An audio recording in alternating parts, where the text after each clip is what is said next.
My name is Paolo Paganelli. I'm working for the company Romaco, and my position is Executive Director Key Accounts.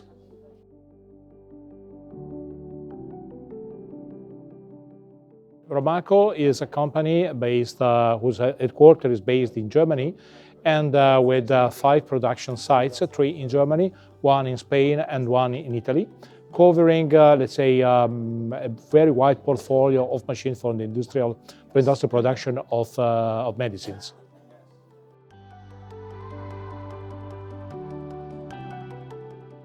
Sustainability, let's say, that is a word with a very broad meaning.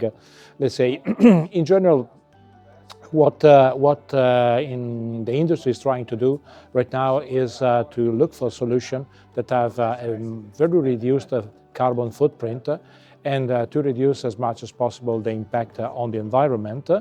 And let's say this also in terms of reduction of power consumption and fuel consumption and whatsoever.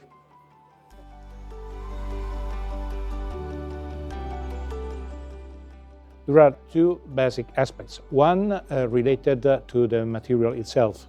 And so in this case, we can say that the trend is to replace as much as possible plastic with paper.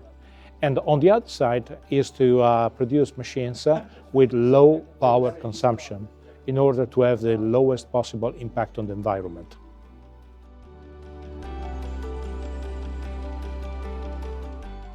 Let's say that our personal manager was very much responsive, reactive, and was, let's say, also reminding us the right appointments at the right time. So the support was really very much appreciated.